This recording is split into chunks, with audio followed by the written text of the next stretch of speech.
Hello, everybody. Welcome back to Run and Code Humor in South Texas Law Enforcement. I'm your host, T-Bone, along with my partner, J-Man. J-Man, good to see you. How you doing? Good to see you too. Doing pretty good. I like that every time I see you, don't have any more or less holes than you had before, so glad to see that. Like everything else, everything we do is dangerous every day. You have no idea what you're walking up on. Traffic stop for just taillight. Guy's wanted for murder. You don't know that. He thinks you know that, and he's not wanting to go back to prison, XYZ. So every time I see you, I always check you for damage that you didn't tell me about. So I appreciate you having the same amount of holes as last time I saw you. Oh, well, so, for sure. It's appreciated. No bumps and bruises. I like it. Today we're going to talk about, though, so as I mentioned previously, I've been promoted to investigator. And congratulations. Thank you. I've been doing it actively coming up on, let's see, 8 months. 8 months. And, I didn't know much about how to be a detective because as a patrolman and a traffic officer and narcotics highway enforcement and gang unit, you don't really talk to the investigators much. You do your portion, you write your report, and you send it off, and that's the end of it. Have a nice day. You move on to the next thing. Mm-hmm. And the investigators get it. So I didn't know what all they do and how they work and how hard it is to actually put this all stuff together for a prosecution. Patrolmen are just the tip of the iceberg. Yep. And then everything is under the water you don't see that has to be done. So you can look at it like a giant pyramid underwater. You don't see. Mm-hmm. You just see that tip. Right. And it starts with the patrolman. Almost everything starts with the patrolman for the most part. Right. And depending on how well they write the report, really depends on how well you're going to get a prosecution. Because if they did a crap job, unless you really go behind them and really clean that up, and honestly, we don't have the time to do that. It'd be nice if we did, but it's just not frankly feasible to do that. Mm-hmm. You slow down. Yeah. And when you get case after case after case after case, and they're piling up in your, what we call a bucket, when it's piling up in your bucket and you're just like, good God, I'm never going to get ahead of this. And I remember when I promoted, our supervisor told us, he said, look, you're never going to zero out your cases. That's never going to happen. You're just trying to keep the tide from overwhelming you. That's all you're doing. Right. And he was right. And you start out and you get one or two. I got those done. And then here comes another one. All of a sudden you got 20, then 30, then 50, then 80, then 100. Like, whoa. And you realize just how much work detectives have to do. So they always sounded in a hurry when you called them and talked to them. That's why. Now I know why. Like, they don't have time to sit here and talk to you. Like, you called them, but they were working on another case that they got to get submitted by this deadline, or the person's case is going to get dismissed, or it's not going to get to grand jury, or they're going to get released from jail on a PR bond.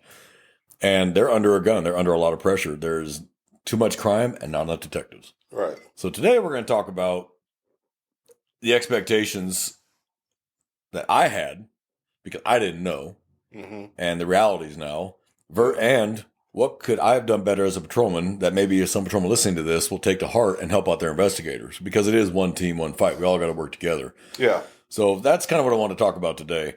Now, you're on the patrol side, and I'm on the CID side.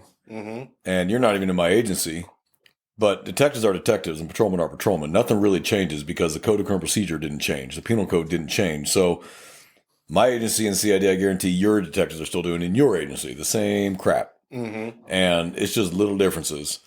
Maybe you do more for your investigators than our patrolmen do for our investigators. Yeah, no, for sure. So, and a culture of change that I would like to get the patrolmen more involved.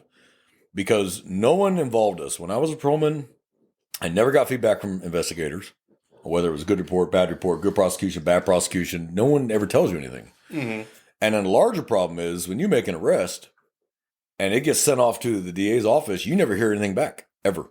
Yeah. Unless it goes to trial, which is very rare in this county, because they throw a plea bargain, a sweet deal plea bargain to just get it off their docket. You have no idea. Did it get dismissed because you wrote a crappy report no one told you? Or did it get dismissed because it turned out there was evidence that exonerated them? Whatever it might be. No one ever calls you and tells you. Right. So you're stuck wondering, hey, whatever. And then you got to do all the, what was that dude's name? And then try to find it and do the research and go, whatever happened with that case? Right. It's frustrating if you truly care. If you don't care, well, whatever. Doesn't affect me. I did my job, moving on. And that's fine. You can do that.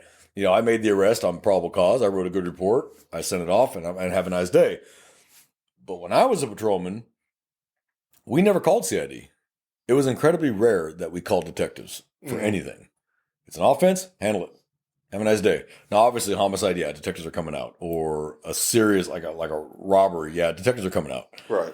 Sexual assault detectives are going to come out, but regular felonies, detectives never come out. Okay, write it up, and I'll get it later.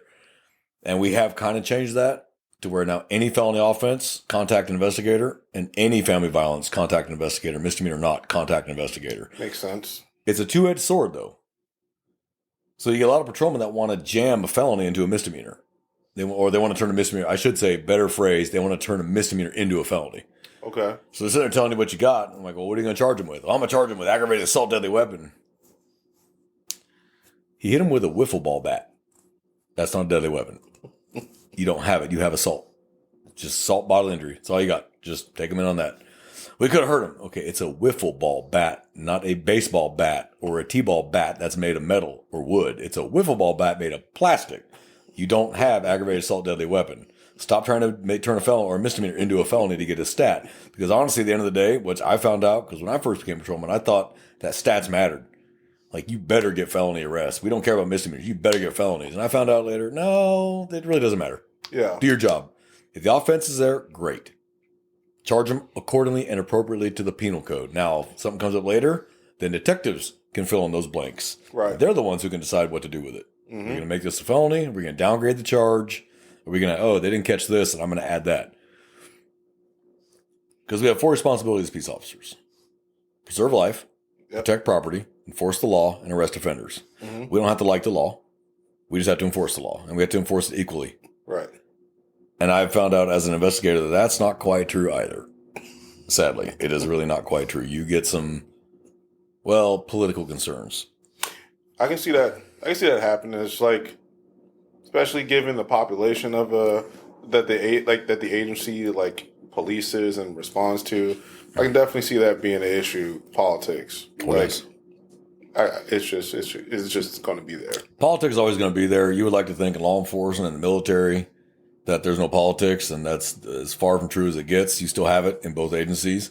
There is the military, you know who can screw you and who can't based on the rank on their collar or their shoulder or their arm. But law enforcement not quite that way. And you do got to be careful sometimes where you step. Mm-hmm. And you'll overstep without realizing it, or you tick the wrong person off and you're on shit detail. Right. So the things I wish I would have known as a patrolman is I wish I'd have gotten feedback from investigators. Mm-hmm. Call me. Tell me I did a great job. Or tell me I screwed it up. Right. Or tell me how I can fix it. How I can phrase something better. What do you need from me when I call you? Mm-hmm. Because I remember when the few times that I did have to call an investigator, I would give them the entire case over the phone. They don't want that. I don't have time for that. What do you have offense-wise? What's your probable cause? Awesome. I'm on the way, or write it up, and I'll deal with it later, or book them, whatever. Mm-hmm. I learned that now. And I'll give a great example. Last week, I had any available violent crime investigator switch over. So I switched over. What you got? One, I can barely hear him. And I mean, like a mouse voice. I'm like, what the hell is he? I got the radio jammed up against my ear, hoping someone doesn't break in and blow my eardrum out. And I'm trying to hear him, and I'm like, I can barely hear him. And then he's telling this long, rambling story. I'm like, my eyeballs are rolling like, Jesus Christ, do we even have an offense? And it's funny, the sergeant broke in and said, use your big boy voice. I was like, whoa. Just call me. So he called me, and I said, hey, man, we couldn't hear you on the radio. So just so you know, I don't know what's going on with your car radio, but we couldn't hear you. Mm. I could hear you on primary just fine. When you switched to open, you got really quiet. So just speak out a little bit. Dude, what you got? He started telling me this long story, and I said, okay, time out. Do you have an offense? Yes. What is the offense that you have? I got this and this. Okay, tell me why you have that offense. And then they tell you, okay, no, you actually don't have that. You have burglary. That's what you got. Write it up. Mm-hmm. That's property crimes anyway. Write it up. Oh, no, I got burglary with intent to commit assault. No, you don't, based on what you told me. So is there something you've left out? Like, is there a facet you've not given me to make that determination that you know that I don't because you're not giving me the information? Oh, no. It's burglary. Write it up and send it up. I'm not coming out there. Mm-hmm. So you get the crap like that, but then you get the professionals that have been doing this so long. They know what you need. The senior officers. I got this, and this, and this. Outstanding. I'm on the way.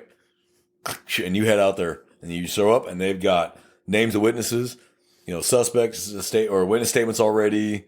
You have a declaration of complaint already signed, which is incredibly rare because in our agency, the declaration of complaint, let me explain what that is for listeners. Declaration of complaint You have to have a complainant to have a crime, Yeah. except for family violence. Family violence, the state takes those charges. We file a charge on your behalf whether you want to be a complainant or not. Mm-hmm. But outside of family violence, if you don't want to be a complainant, by and large, we're not going to do anything about it. You have the right to be a victim. Now, are we still going to write it up? Absolutely. We're still going to write it up, and it's still going to be forwarded to investigators, and they're going to write it up and send it up to the prosecutor's office and say, look, the person didn't want to be a complainant. But we still did everything as if they are, because that person could change their mind within the statute of limitations, and then we can move forward on prosecution. So that's why we still have to do everything as if we're arresting the man right now or woman right now. So that's the difference. I didn't know that. Right. So what we do is now we have them fill out paperwork saying, I wish to file charges, or I decline to file charges. Sign there or sign there. You're deciding, but you need to sign it and put it on paper. Here's what I've ran into that has driven me absolutely bonkers already and up the wall.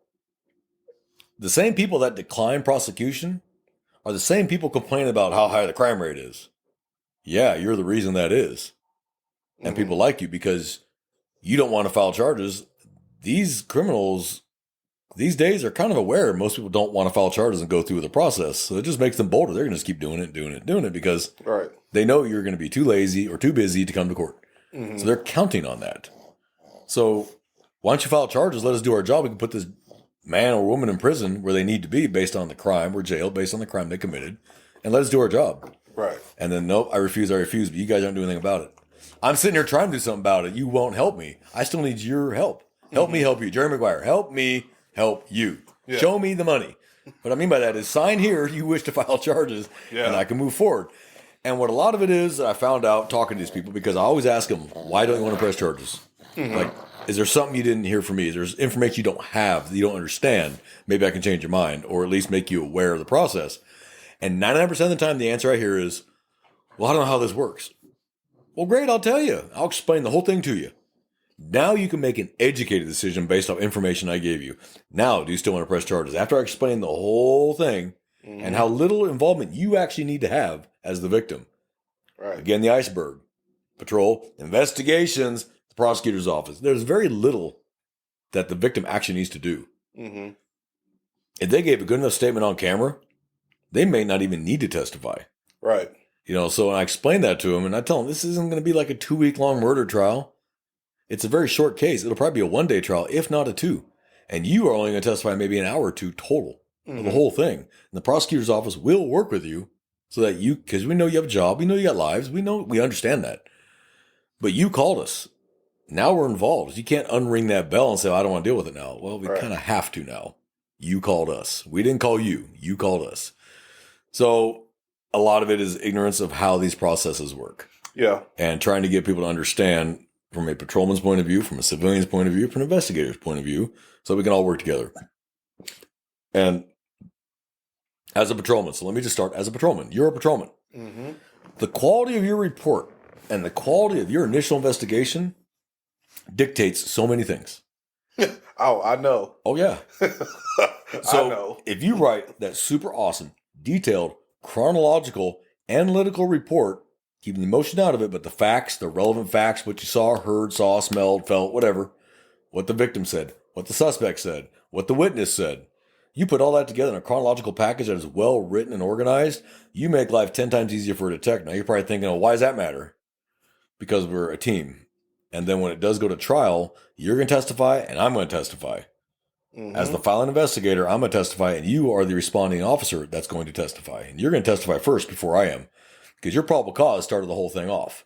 And then I showed up and took over the investigation. So now I watch all the video. I read all the reports. I get forensics reports if that's required. Whatever I get, I put it all together in a summary for the DA's office to go, this is what I believe happened.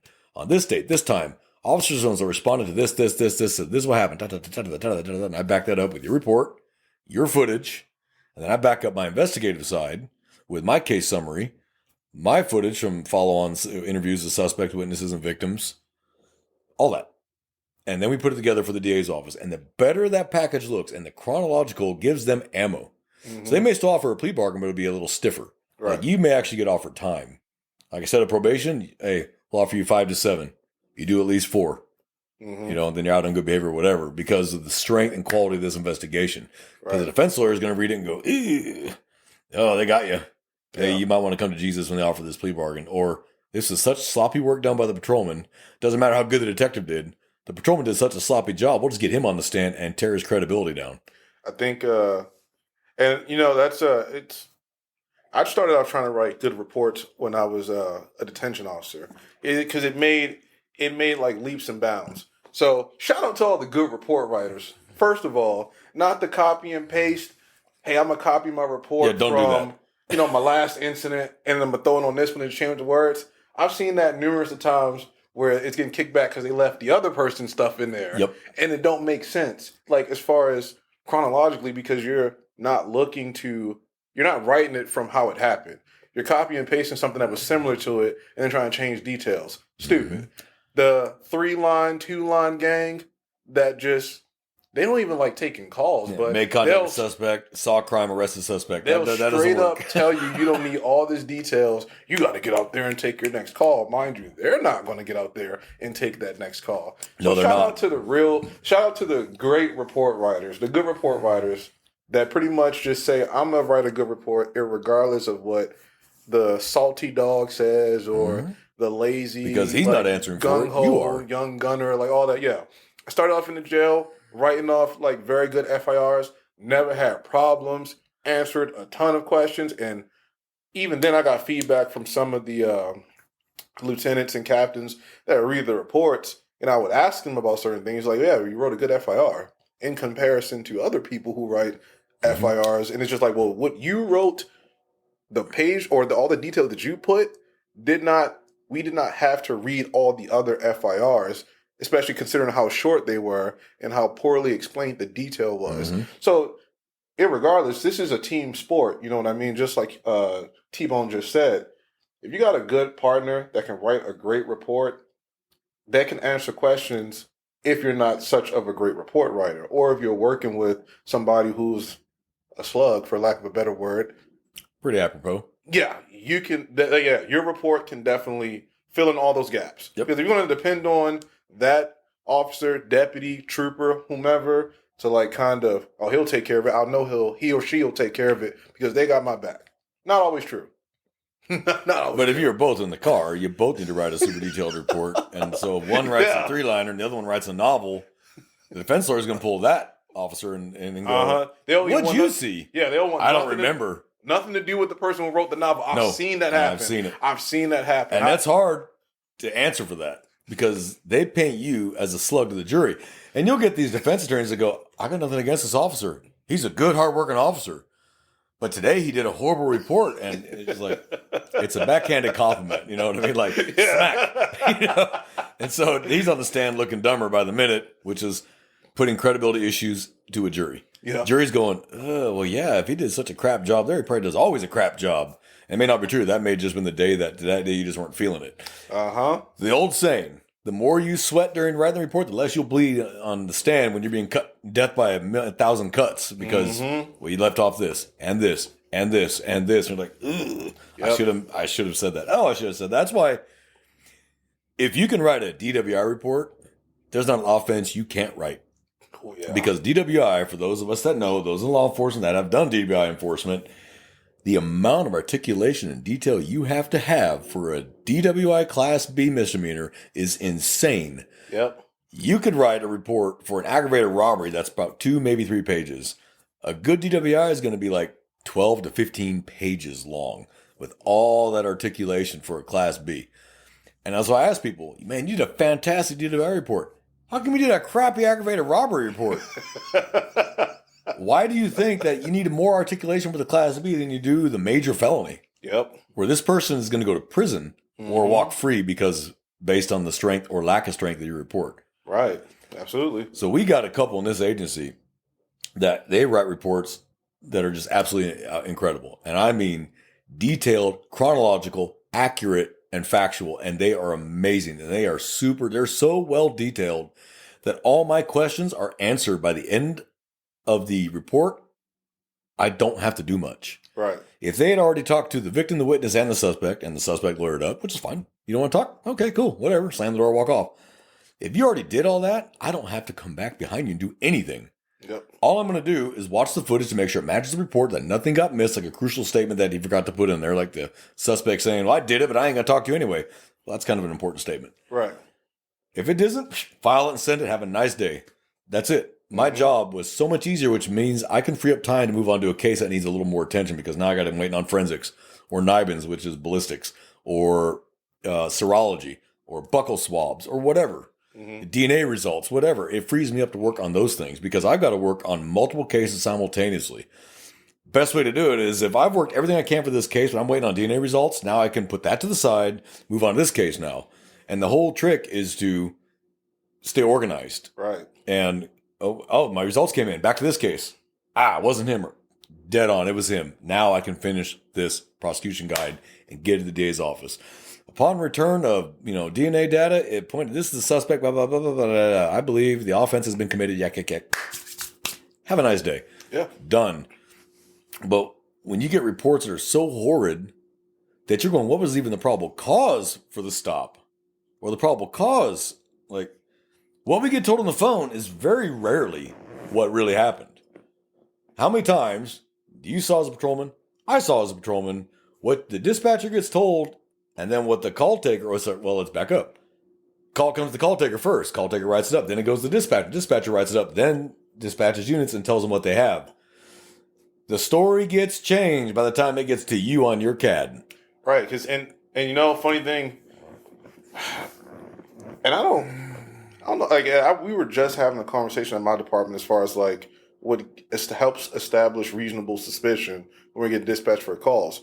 The dispatcher does, and the caller that they're talking to, that can be at a baseline, gives us reasonable suspicion that a crime is taking place for us to go ahead and take the action that we need to. And you're right. Prime example, I get a call early in the morning that there are two males on a property at a car wash, and that they are refusing to leave the property, and the manager wants them trespassed. So in my mind, the manager has already spoken to these males, told them to depart the location. The males refused to do so. In the state of Texas, that is trespassing. You've been given notice by someone who has the authority or someone that is the property owner to, you need to leave. Oral notice received. That's all it needs. Received it, didn't adhere to it, so I'm going to show up, and my thought is, okay, detained because I have reasonable suspicion of trespassing. Investigation leads to probable cause, to arrest, bingo, bama, boom. I get there, manager never talked to him. He wanted you to do it for him? Yeah, pretty much. It doesn't work that way. One is on property, technically, one is on property, the other one is not on the property. And they're not being disruptive. They were never violent. Like, not that that was mentioned in the call anyway, but they weren't. That wasn't even their general behavior. So he just wanted them gone. Yeah, it's just a early morning employee showed up. They scared the employees by seeing them there. Not that the guys even talked to them, but they were just afraid by seeing them there. And then I show up, and I'm like, oh, okay. So I have no reasonable suspicion of a crime. Can't compel ID. Hey, managers just want you to leave. Don't hang out by the dumpster area. Goodbye. And that's it. Yeah.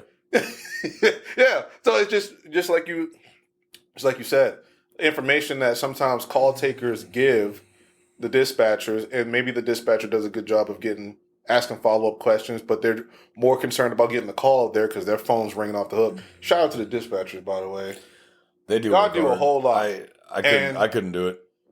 And I know an agency in particular where y'all understaffed. Yo, shots out to y'all. Hats off to y'all.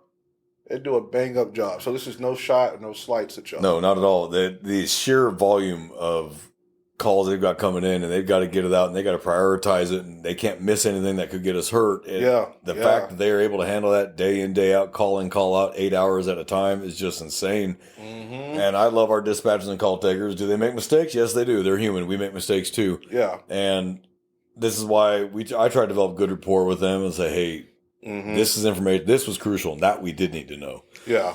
And because we'll get told, these people are stabbing each other. Okay, it's a stabbing. These two people are stabbing each other in the middle of the street. And so everybody's running code 3, lights and sirens, blowing intersections, getting there to save a life. And they get there, and it was one guy had, hit the guy with a fucking paint stir balsa wood stick. That was it. Yeah. That was the offense. You get there, you're like, first unit gets there, cancel everybody else. Cancel everybody. Stop with your lights and sirens. We're good. But we are only responsible for the information we knew at the time. And this is what the public does not understand. Yep. They want us, when let's say we end up pulling the trigger, officer involved shooting, sucks. I've been in them. It sucks. But the public doesn't understand is I'm only going off the information I have from dispatch or witnesses or victims that they told me right then and there. I cannot be held responsible for information I did not have. Yeah. So that is why we have the reasonable doubt for us. You know, Graham versus Connor, Garner versus Tennessee, Supreme Court case laws that define use of force and how force works. I go off a credible witness, whether that's a victim, a witness, a fellow officer, or what I see with my own two eyes. Right. And I got to make a decision. Yeah. And if I've not been told something prior, then that cannot be held against me, used against me in any way, shape, or form because I was not made aware of it. Right. So when the public goes, oh my God, that officer should have known this. Great, but he didn't. Mm-hmm. Here's what he knew. And this is why the public doesn't understand because I'm on the shoot team. So I get called out on officer involved shootings. Mm-hmm. So I'm the one who has to start piecing this together. What did he know? So I'll make a list. What did he know right then and there? Not the stuff he didn't know. What did he know? Yeah. Okay, he's justified because this is what he knew. Right. Not this information that came from later investigation.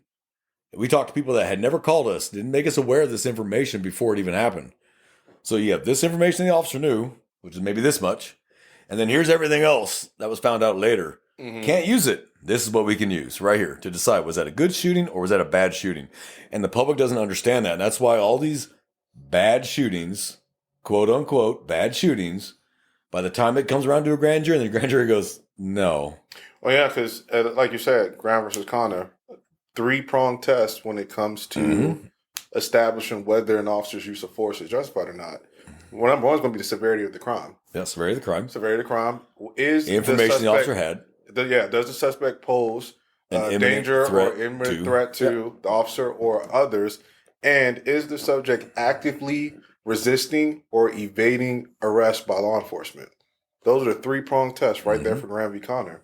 And that's why a lot of people of the public don't understand some of these. The grand jury comes to the agreement not to indict the officers because they're going off of that standard. Yeah. So people understand is the grand jury gets more information than the public's going to get through the news. Mm-hmm. And then if it does go to trial because the grand jury does indict, most of these officers are acquitted because all the information gets now shown to the jury. All of it. Yep. Radio calls, body camera footage, dash camera footage, witness statements, victim statements, officer statements. Everything gets given, and they realize, okay, this wasn't how it was presented on TV. Of course it wasn't, because the news sells. Yeah. So bad cops sell. And they're not going to have the facts. And they don't have the facts. They just want to get the information. The news wants to be the first out there with the information. Be damned if it's right or wrong. Yep. Here's what we know. When they don't actually know very much. Because the days of Walter Cronkite and accurate reporting are gone. Now it's sensationalism and get it out there first. And be damned. Yeah. Yeah. Sensationalism. Be damned what it does to this officer's reputation. The problems it causes, the riots start because of the bad information that gets out there. What was the one in Ferguson? Oh, God. I can't remember the guy's name now. Was it Michael Brown? Michael Brown was the one that was killed. The officer's name is, I think it's Darren Wilson. Sounds right. But as I recall, the news put all this crap out there, and Ferguson PD didn't do anything to go, that's not what happened. Here comes all the riots. Mm-hmm. And then later, that's not even close to what happened. You had the witness in the street. He was walking away with his hands up, shot him in the back for no reason. And the news goes, well, that must be what happened because Ferguson police isn't saying a word. Mm-hmm. So that's what happened. Now it's fact. And the public, oh, he murdered him. Then the truth came out. Not even close to what happened.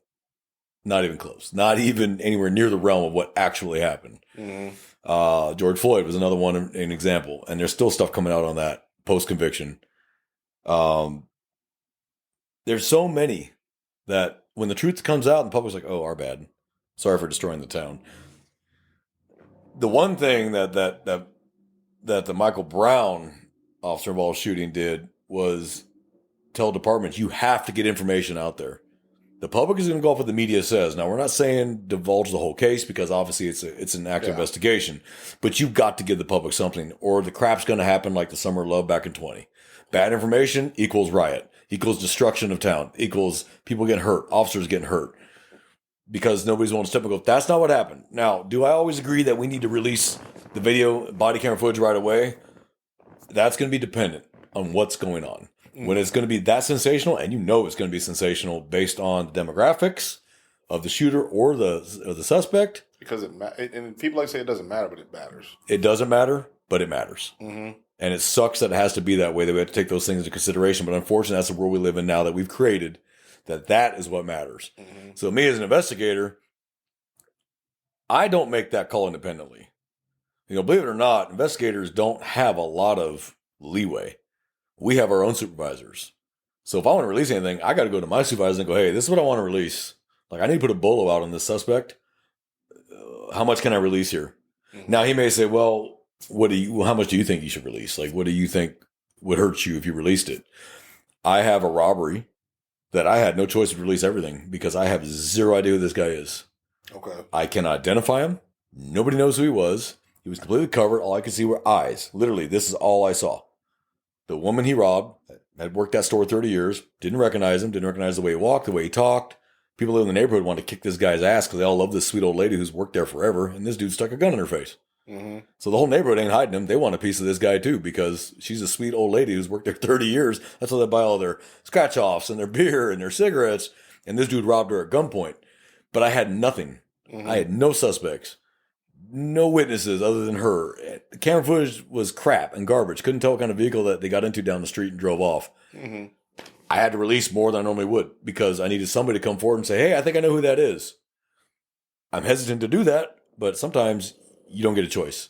Information's got to be released. It is what it is. The trick is, if I release this, will it cause a problem later during prosecution? So sometimes I'll even consult with the district attorney's office. Mm-hmm. Hey, I don't want to release a lot, but I got to release something. Would this be okay? Right. That way, honestly, and I'll email what I'm asking, so they'll answer back, and I'm covered by email. District attorney said yes. Mm-hmm. And it's sad that I have to play CYA games more than actually do my job, but that is the reality. I have to cover my butt, and it sucks that's because if I get fired, I'm doing nothing but any good. So, and it sucks that I have to worry about that, but that's why I do everything by email. And it sucks, but I got a record. No, you told me XYZ. You wrote it down. You signed it, whatever. Mm-hmm. That's on you. You lied to me. And of course, I've had victims lie to me. I've had witnesses lie to me. And of course, suspects lie to you. Yeah. I mean, that's just... That's how it goes. If they tell me the truth, I'm shocked. I'm like, oh, holy shit. Hey, you know what? If this wasn't such a big felony, I'd say, have a nice day. Appreciate the truth. But unfortunately... your lawyer probably would have told you shut up and now you're under arrest, And then there's the misconceptions. And my biggest one that we know how Miranda works as patrolmen. Well, we think we know how Miranda works. There's actually a lot more to Miranda than people realize. And what's sad is you don't find out till you're an investigator. When this is information that should be given to patrolmen in the academy, this is how Miranda works. So, if I ask a suspect to come down and talk to me, hey, I'd like to talk to you. Shouldn't take more than half an hour or so. Can you come down and talk to me, and then I'll walk you back out. That is not a custodial interrogation. He is free to leave at any time. Right. So I don't need to Mirandize. Don't have to, because he's not custodially detained or arrested. So he is free to leave. He can stop the conversation anytime. Okay, I'll walk him out. Have a nice day, sir. I use that tool far more than anything else. Hey, come on down, talk to me. Are you under arrest? No. I'm going to get your statement, and then you're free to go. Mm-hmm. I still got to investigate this entire thing, so I'm not ready to make a decision yet until I at least talk to you, too. I've only got the victim's statement. I need your statement, because I'm playing with half the information. Want to come down and talk to me? And then you're free to go. I'll validate your ticket, and you're off. You're out of here. And I guess that's a testament that people actually believe me. But they do, and they come down, and I, man of my word, no matter what they tell me, they're free to leave. And their statements are admissible because they were not they were not in custody. They were not under arrest. They're not detained. They're free to leave at any time. And I make that really clear. So I don't read the Miranda. I get them in. Hey, look, here's the deal. You are free to leave and stop anytime you want to. You understand that? And I make sure I get them on camera saying, yes, I understand that you're free to go anytime. And then I'm just trying to get the story here. Man, what happened? Just are you willing to talk to me? Yeah, I'll talk to you. Okay, man, what happened? And their lawyers in the back of the head screaming, "Shut up, shut up, shut up," because the lawyers know how Miranda works. Right. And so they would love to tell their client, "Shut up," and they tell you the whole story. And because they didn't get read their Miranda warning, they think that nothing they're saying is admissible. Mm-hmm. And so they spill everything. And then what happened? Well, then what'd you do? Well, what'd they say? And they've told you they've given a full confession to the entire crime. Am I under arrest? No, sir. You're free to leave. I told you you'd be free to leave. You are free to leave. So I'm going to walk out, validate your ticket. Have a nice day, sir. They're thinking they're good to go. In reality, as soon as they leave, I'm banging out a warrant as fast as I can. Right. Before they get too far. And then as soon as it's entered, I call fugitive unit, go get him. And then they come back. You said I could leave. You did leave. You walked out, got in your car, and drove off. You did leave. But because of your confession, I walked a warrant on you. Well, that's not admissible. Okay. I wish you luck on that. Because you remember when I told you were free to leave at any time? Yeah, that's why I didn't read you your Miranda, because you weren't under arrest or detained. You were free to walk out. I can't even lock the doors. So I found that out, like my first detective interrogation. Well, we don't call it interrogation now because this is a softer, kinder rule. We call it an interview. But there's two kinds of interview, shithead and victim. We have our interrogation rooms with lockable doors. Mm-hmm. And I had a person come in that was there voluntarily, as he was a suspect, voluntarily, but I locked him in the room. And the sergeant's like, "No, go unlock that door. He's not detained. He's free to leave."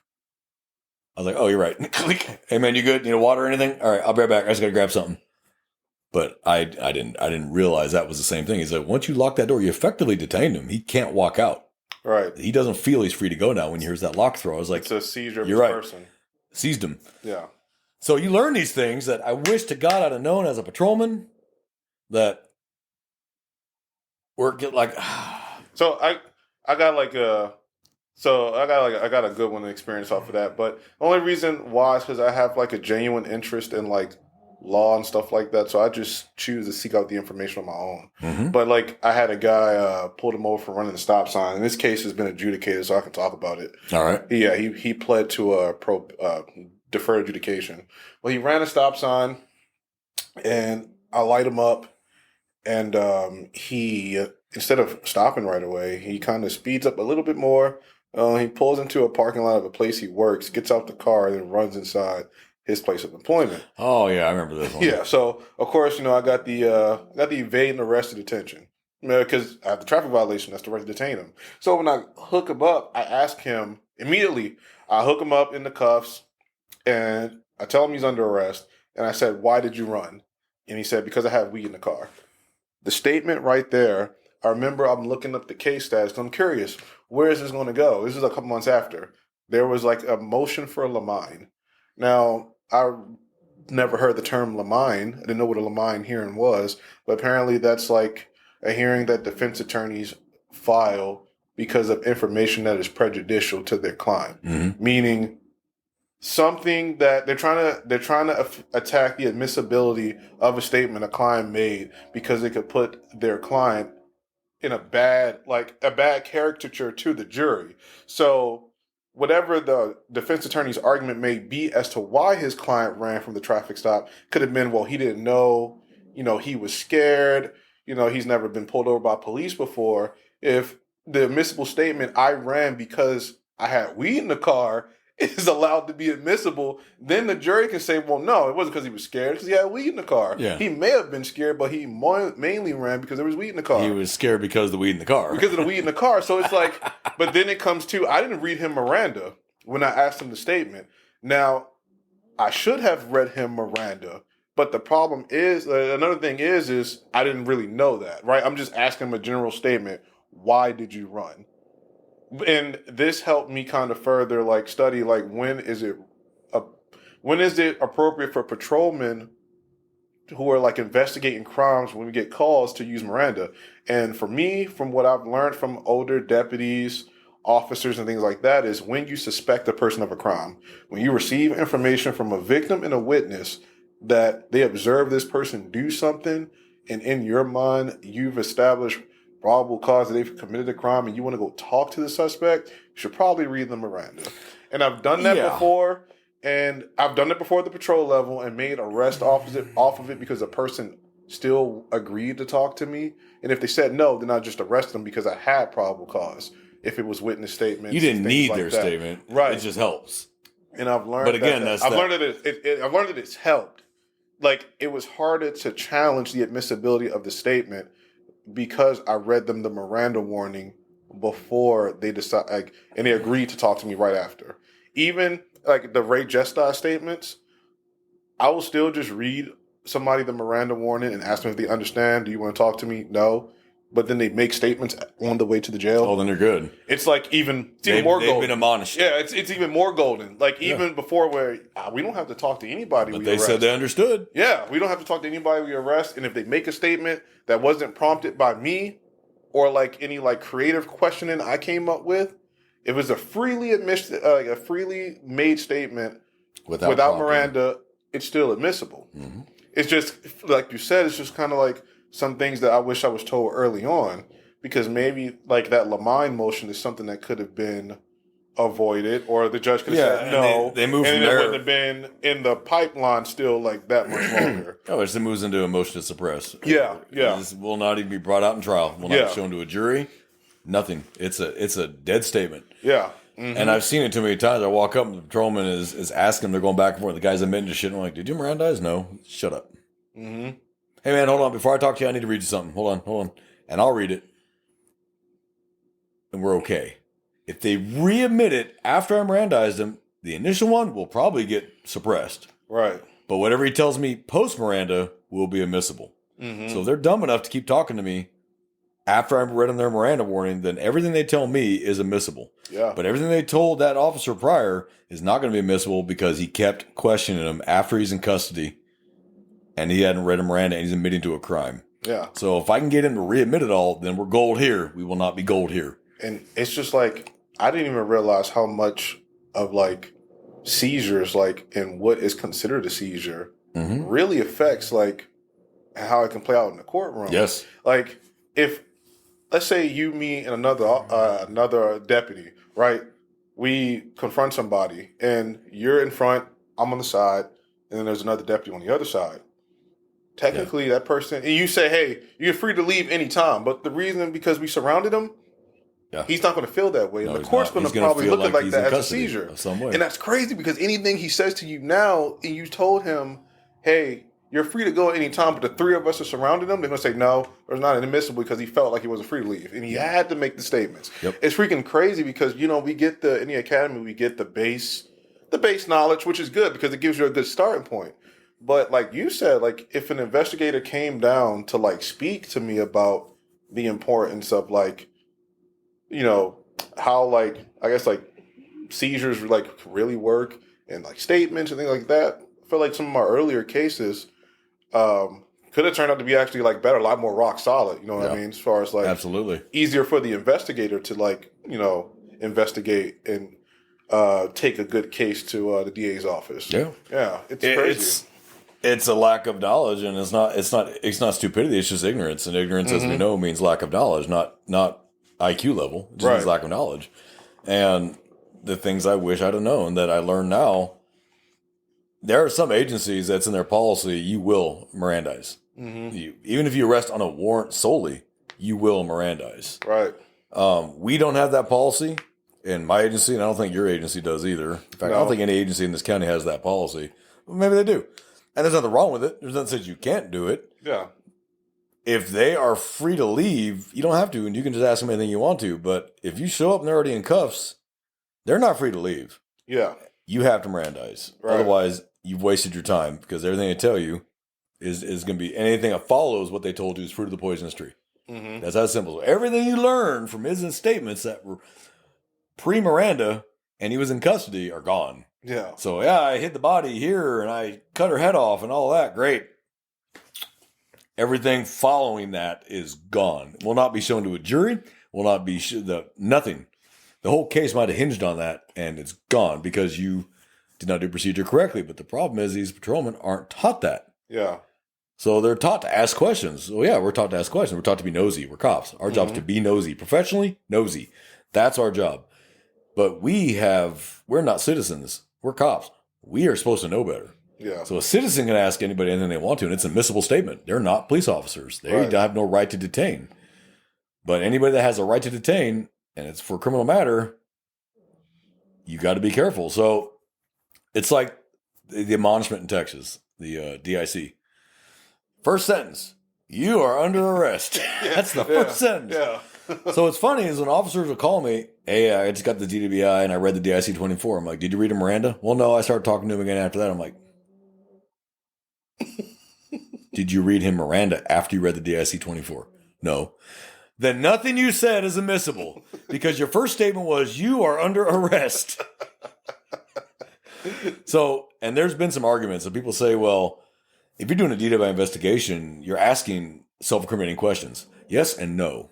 Yeah. Yes and no. Mm-hmm. Because it is not illegal to drink and drive. It's illegal to be impaired and drive. So if you actually did only have 2 beers and you're 6'3" and you weigh 250 pounds of solid muscle and you had 2 beers, you're probably not intoxicated. Yeah.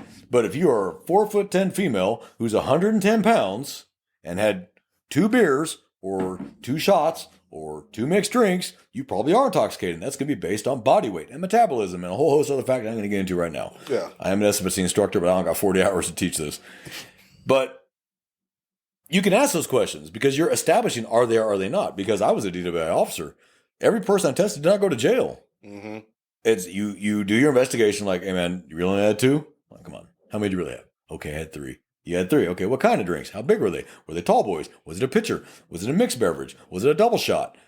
You know, are you on any medications right now too? Do you have any medical problems? Do you have any physical problems? You know, if you do a really good what's called a pre-screen, Mm-hmm. you can knock out a lot of crap. Yeah. You know, are you diabetic? Yeah, I'm a type 2 and I haven't eaten today. Okay, but that's probably the bigger problem right now. Right. Now have medic come, hit him with the glucose. If he perks right up and immediately everything is normal, probably wasn't impaired. Right. And I had that one night. I thought this guy was hammered. I was like, oh, yeah, all over the road, alternating speeds. I'm like, oh, that's easy money all day long. Lit him up. The car actually finally stopped. And I walk up. And my first impression was intoxicated. But then when I smelled that sweet smell, I was like, oh, this might be diabetes. This might be a diabetic attack. And I said, I need EMS here now. It's an emergency. EMS got there, hit him with the glucose, immediately wide awake and normal. Mm-hmm. No slur, no smell of alcohol, nothing. I was like, okay, was not impaired. Yeah. It was, and I asked him, sir, are you diabetic? Yeah, and I haven't eaten all day long. Okay, that's what that was. He's not drunk. Great. I'm glad you're okay, sir. Now I got to go find me. I got to go find me a drunk, but I'm glad you're okay. Are you okay to drive home? Or you want someone to come pick you up? Hell, you don't live far. I'll give you a quick ride home. No, sir, I'm good. I'm awake now. I got the glucose. All right, eat something when you get home, please. So when you're doing these investigative questions for a DWI, because this is the argument the lawyers, well, he's making admissible statements there. Okay, I'm establishing, do I even have a crime yet? I'm Yeah. asking the questions. Now, the traffic stop is for whatever. Right. Speeding, fail to maintain a single lane, disregard a red light, disregard a stop sign, going the wrong way down the highway, not having headlights on at night, whatever it is, the common indicators, you know, the vehicle in motion cues, Yeah. 24 vehicle in motion cues, Yeah. weaving, swerving, you know, hitting objects, alternating speeds, all that. Mm-hmm. You ask, do you have anything to drink tonight? I smell the odor of alcoholic beverages, and I want to talk about that for a minute. Alcohol itself is odorless. Yes. It's when it gets mixed with a beverage. I can smell tequila. Mm-hmm. I can smell bourbon. Or Four Loko. Oh, My recent one. Make me sick. Yeah. But you can smell these things, but you're smelling the beverage, not the alcohol. Uh-huh. So that's why you say, I smell alcoholic beverage coming off you, not alcohol, because lawyers are like, oh, you can't smell alcohol, it's odorless. Ding dong, you know what I mean. Mm-hmm. You know what I'm talking about. But so you got to be careful. So it's all about how you phrase it. Like, I smell an alcoholic beverage, sir. Like, I smell Jack Daniels. Like, Yeah. you know what I mean? Like, I Yeah. smell bourbon, whatever it might be, tequila. And yes, you can even smell vodka. I don't know why people think you can't. Yes, you can. You just got to have a lot of it. terrible smell. Yeah. So if they say, well, yeah, I had one shot, or I'm a bartender, I spilled it on me. Okay, that could be reasonable. If feasible, if you're a bartender, you may have the smell of alcohol coming off you because it was dumped on you all night long. Mm-hmm. You know, waitresses, you know, or whatever. So I've had that where 2 a.m, it's a bartender going home, pull him over. I smell alcohol coming off you. But let's say I only stopped them for 10 over, but they weren't swerving, weaving, hitting objects, alternating speeds, had their headlights on, and I literally just stopped them for speeding only. And I walk up, and their eyes are clear, and their speech is clear, and I smell the smell of alcohol. I still need to ask that question. Yeah. But I'm a bartender and I got it spilled on me all night long. That's a pretty reasonable response. Yeah. All right, sir, do you mind if I just test you real quick, get you out of here? I've never had anyone tell me no. Sure. Test him. Okay, you're good to go, man. Drive safe. Just slow down for me, please. And drive safe. Get home. It was reasonable that as a bartender, he would smell like alcohol, even though he had not been drinking. Yeah. But I'm allowed to ask those questions. Because if I walk up and go, yeah, the right to remain silent, and they say cannabis against court law, the right to turn, you got all this, they're going to immediately shut up, and then you're not getting anything out of them now. All you have is the smell, which you can arrest on. People don't understand that. I don't need to test you to arrest you. Yeah. I have the way you were driving, Mm-hmm. the smell, your eyes, your speech. All that is still probable cause for an arrest. Remember, not proof beyond a reasonable doubt. Yes. They could be sober by now. Well, 0.06, say. Let's say they're 0.06. They're not 0.08 anymore. They're 0.06. But because I can't test them, I got to go off everything I'm seeing. Yeah. Yeah, I'm taking you downtown. Yeah. And you're either going to give me breath or you're going to give me blood, but I'm going to get a sample from you. In Texas is one or the other. We're going to get it from you. Mm-hmm. And so the argument now, lawyers are going, well, you didn't Brandeis them. No, because they're investigative questions. Yes. You know, he can drink and drive. He just can't be impaired and drive. Mm-hmm. How am I going to know if I don't ask questions? Yeah. I just can't assume every person's impaired. You're going to get low blows. You're going to 0.02s. You're going to 0.03s. Or zeros, but the person's exhausted because they just worked a 24-hour shift and their eyes are red and bloodshot because they're so damn tired. They fell asleep at the wheel and they're weaving across the road. I'm not going to hook them, throw them my towel, drive them downtown, blood and breath test them, and zeros. Yep. Sorry, sir. You're free to go. Sorry about your car now being impounded. You got to go pay for it. Our bad. This is why we ask these questions. And so lawyers have not gotten very far in those arguments. You know, they try and they get shot down every time because the courts have recognized that there is exigent circumstances of certain questions. Mm-hmm. That is one of them. Right. So there's things I wish to God I've been told when I was a patrolman that I learned now, and it feels backwards. I should have been told this in the beginning and built on that. It's crazy. Yeah, it's crazy because it's just patrol officer. Really, we do the main job that a patrol officer has is answering calls for service and arresting. Yeah, you're a glorified arresting, report taker. Yeah, and arresting violators of the law, offenders, and that's just like the core and the crux. So it's like when the calls are really jumping for the shift, and you're trying to just help out your district partners, or maybe you're trying to take some heat off of another district that's getting pounded, while yours is just kind of like, it's just you're getting like your average like burglar alarm calls, suspicious person calls, maybe like traffic complaints, but the district below you is getting assaults, they're getting active disturbances, mental health crisis and stuff like that. You don't really have the time to just kind of like sit there and think about all that stuff because you're trying to get the report, answer the call, take care of the business, and go to the next. Mm-hmm. So, it should be maybe a little bit more emphasis at the academy level, but then again, I don't know. Would instructors really have all that time to get into detail like that and still like maintain their schedule to get cadets ready to go into the street? You know what I mean? Yeah, because here's what you hear a lot. Oh, it's training. They don't get training though. If they don't, okay, well, one, that's budgetary. Mm-hmm. A proper police academy will probably be 2 years. If you want to do it really, really, really right, probably be a 2-year academy to really learn everything. Mm-hmm. And that's not feasible.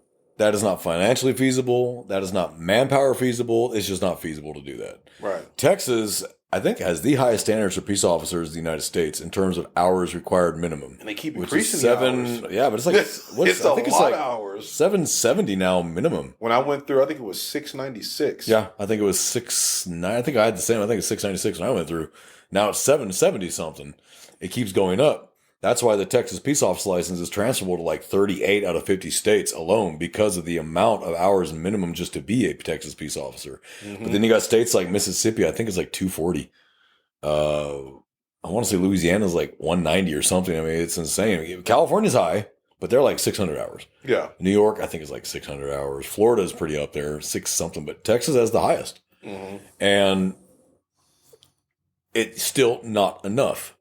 All we can do is give you the basics and hope your field training officer knows what the hell he or she is talking about. And that's not always true. We got babies training babies now. Yeah. You got guys that less than 2 years on the job training, so you're getting duplicate errors because they haven't been corrected or the things they don't know. Because what do they really tell you? You don't really learn this job to about the 5-year mark is when you pretty much got a decent handle on just about everything. You've handled probably just about everything for the most part. Yeah. And if you're in a large metropolitan area, like, LA, New York, San Antonio, Dallas, Houston, Pittsburgh, Phoenix, Chicago, whatever.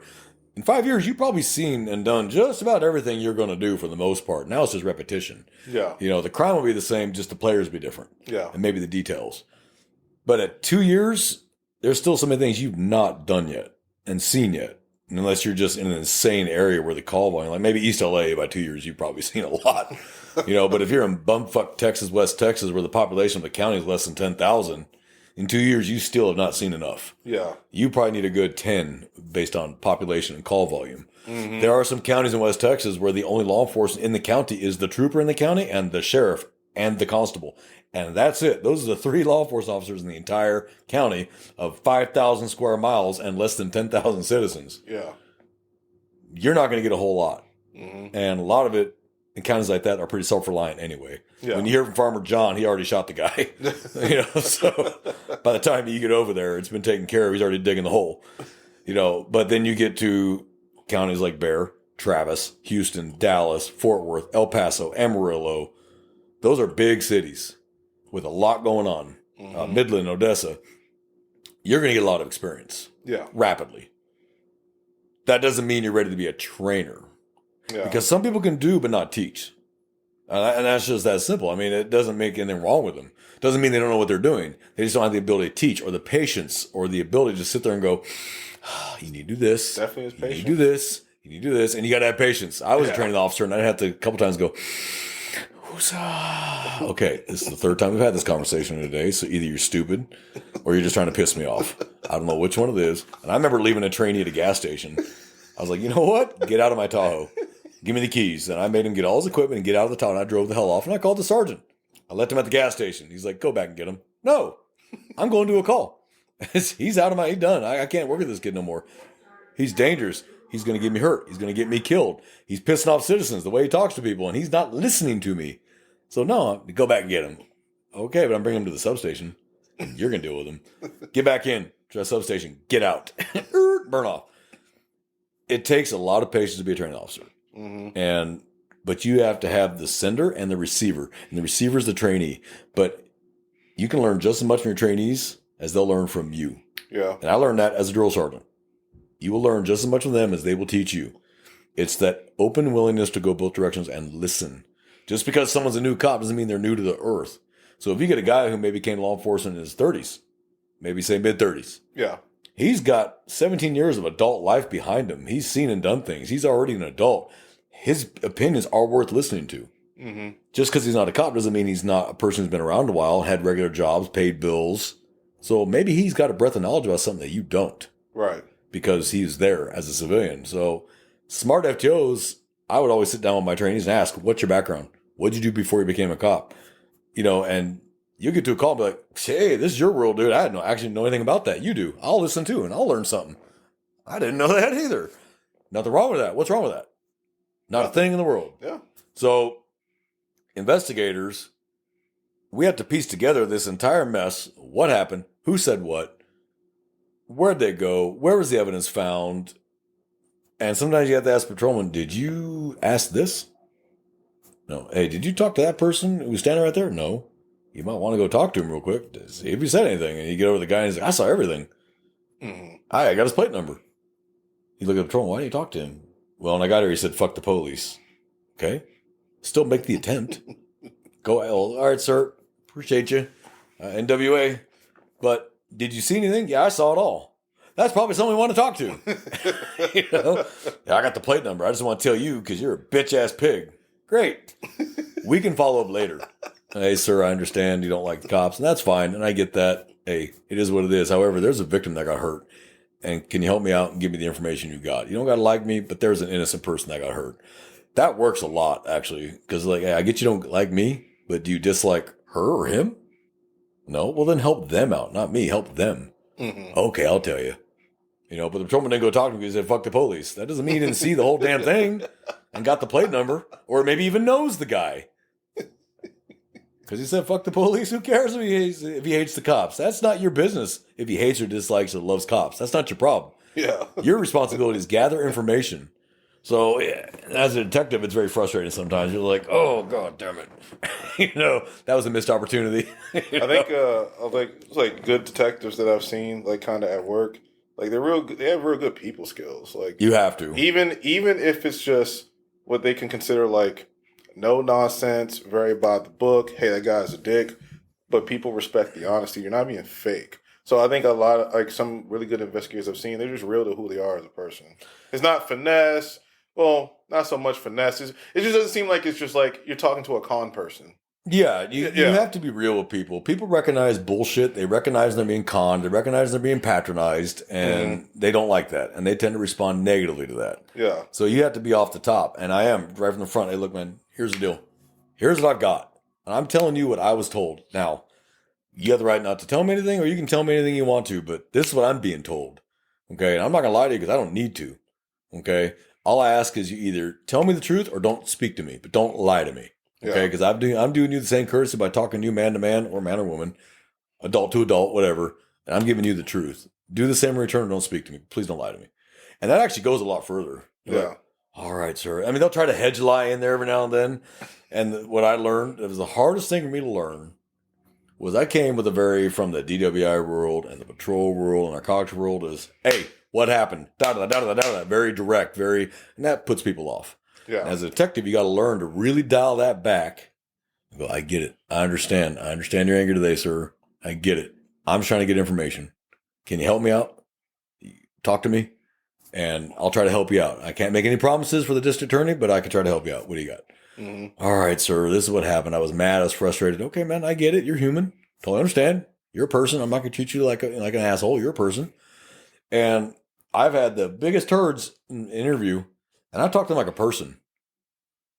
And I treat them like a human being. I talk to them like a person with respect, and that gets so much further. Even with hardcore felons that hate the police, will talk to me because I do not treat them like a dirtbag when they walk in the door. I take their handcuffs off. Hey, man, you want a glass of water? You want to use the restroom, man? I know that you've been in that car for a while. You want to use the restroom? You can use the restroom real quick. You'd be surprised how far that gets you, but that took a long time to learn that because I wanted to walk in and go, tell me what happened now. I don't want to hear no bullshit. They're like, man, fuck this dude. I ain't talking to him. Yeah. Because you shut them down instead of just letting them talk. And then when they start talking, shut up and let them talk. Yeah. I'm still having problems. I still want to jump in and go, that's bullshit. Let me tell you why I know that's bullshit.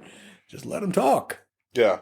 Just let them speak and come back and go, okay, all right. So hey, earlier you mentioned XYZ. The active listening, right? Yeah, earlier you mentioned XYZ. Like, can we talk about that for a second? You said this, but that person said that. Now, maybe they missaw it or misunderstood what they saw or whatever, but can you tell me about that? Oh, yeah, da-da-da-da-da. Because I didn't just jump in, interrupt them, and kill their train of thought. Let them tell the story. They'll confess without even realizing it, as long as you let them talk. And I'm still having trouble learning that skill. No, it's a good skill. It's very underrated because that's why I learned for myself is to slow down. Like when I'm taking a call on patrol, but because I'm trying to, it could be an annoying call. I don't want to be there, but as much as I don't want to be there, I might hear something that needs to be addressed. Yeah. Or I could hear something that will help me address another problem that's not even the subject of the calls while I'm out there. And I don't know, that whole, like, sometimes you get around other officers and they're just like, what are we still here for? Like, they're trying to push me to rush. And my response to them would be, do you want to take primary? Like, if you do, then fine. You don't need me here. I'm gone. But if you want to leave, go right ahead. Because you're not helping. Be gone, adios. So it's like, that's true. Like, kind of letting somebody, like, take the time to, like, say what they need to say if you got the time. If there's not something pressing going on, then yeah, I mean that's helped me because I've been on patrol for almost 4 years. Going on. I'm not at the investigator stage yet. That's a goal down the line.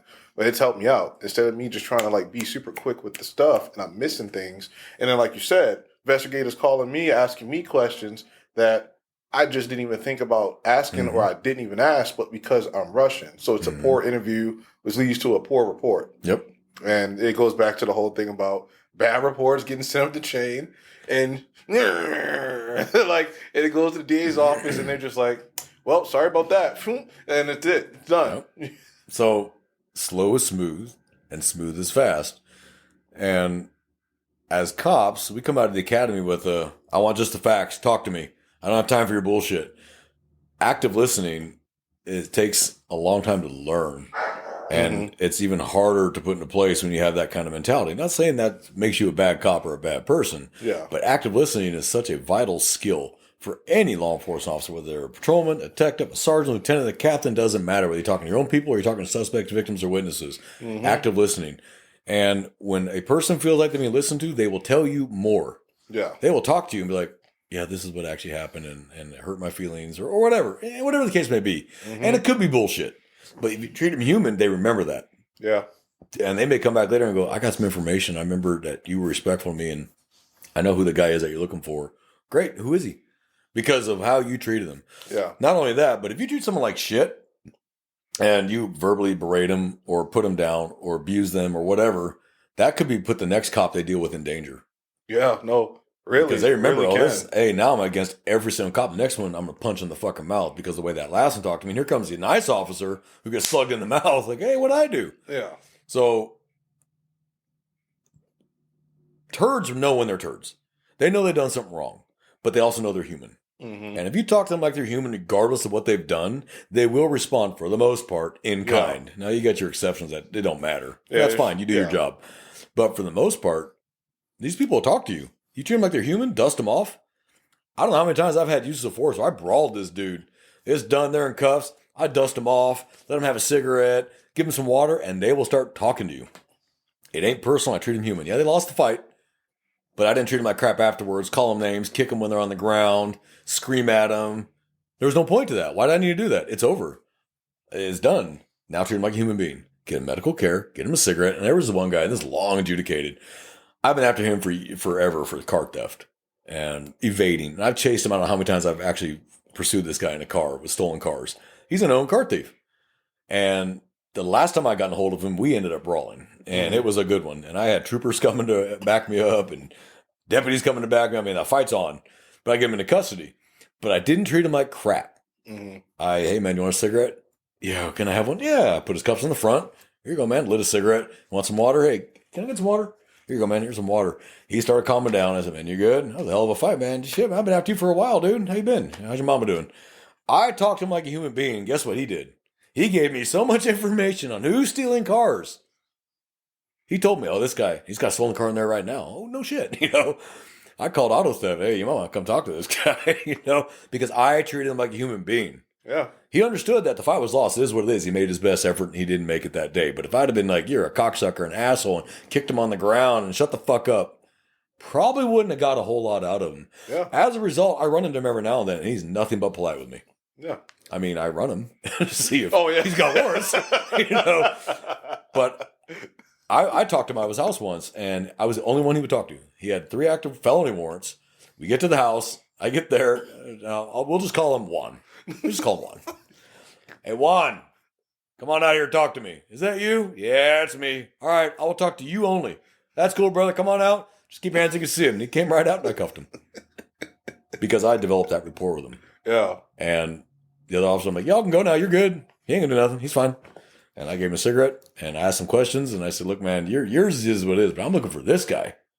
You know where I can find him? Yeah, I know where you can find him. He's over off with this road and he's in the house in the back. Thank you very much. I appreciate that, man. Hey, look, I'm going to do you a solid, okay? I will put in my report that you did cooperate with me. That you helped me out. And that goes a long way, believe it or not. That goes a long way with judges. Yeah. All right, sir, I appreciate it. Now, I didn't promise him a damn thing. Yeah. I'm going to put in my report that he cooperated. Yeah. That doesn't mean I've promised him anything. Yeah. So, and that's the trick to it. Don't make a promise you can't keep. That is one skill that officers mess up. They make promises they cannot keep. Now you've lost all credibility with that person forever. He will never believe you again, no matter what. Even mentals. Do not forget when someone has lied to them. They may have schizophrenia. They're not stupid. And you lied to them. Yeah. So don't humor them and lie to them because they're going to remember that shit. It's true. So if they ask you a mental, just as a for instance, do you see the guy over there? And you don't go, oh, I see him too. He knows he's hallucinating. You just lied to him and you're humoring him. You're probably going to get a negative response. Yeah. So I could go on this topic for another hour because there's so much that I wish I'd have known. But for the officers that listen to this, I hope they got something out of it. I hope they heard some things that helped them with their investigations, helped them with their report writing. But remember, chronological, factual, accurate. please, from the top, start at the call and go from there. And if you do that, you'll never have problems. You'll have a good reputation with CID. And when it becomes your turn to make detective, they will remember that. Because if you were a good patrolman, they think you're going to be a good detective. You were a slug patrolman, they're going to assume you're going to be a slug detective. It is that simple. It's tell me I'm wrong. No, you're right. How many people do you see go from slug to rock star? Not very many. Not too many. So your reputation starts at patrol with that first report, believe it or not. Because CID gets that and goes, oh, Jesus Christ. Now, we can forgive the first couple because you're new. But after 5 years, you're still writing reports like that? Okay, either no one taught you, which I doubt by that point, or B, you just don't care, which is more likely. And you're losing our respect because you're making our job 10 times harder. Our job's already hard. You don't have a call load as a patrolman. We have a case load as detectives. Yeah. I got 80 cases in my box, and I'm getting more every day that I got to work. And if you write me a crappy report, or you don't do your job correctly, or you let evidence go, you're making my life a lot harder, which slows me down. Mm-hmm. So that's why when some detectives talk to you the way they do, maybe you should ask yourself why. Now, some detectives are just assholes, and it is what it is. So it is what it is. Ain't nothing you can do about it. Don't take that personal if you know he's just a prick. But if he's normally a nice guy and he's chewing your ass, maybe you should listen to why he's chewing your ass. So, J-Man, you got anything you want to add? No. Well, from J-Man and I here in South Texas, we do appreciate you joining us today on Running Code. Please like us. Please subscribe to our YouTube channel. And we are on all podcast platforms. Tell your friends and family to listen. Maybe they'll get a chuckle. Maybe they'll learn something. Hell, even tell your anti-cop friends. You know, no news is bad news. And you can spell my name any way you want to. Say whatever you want to spell my name right. Mm-hmm. So it's T-B-O-N-E. So T-Bone. Everybody be safe, brothers and sisters. Please be safe. Please bear in mind what we said, talked about. Your agency may be different, but the basics don't change. Yep. Keep heading to swivel. Take care of each other. And from T-Bone and J-Man and I, we're out here.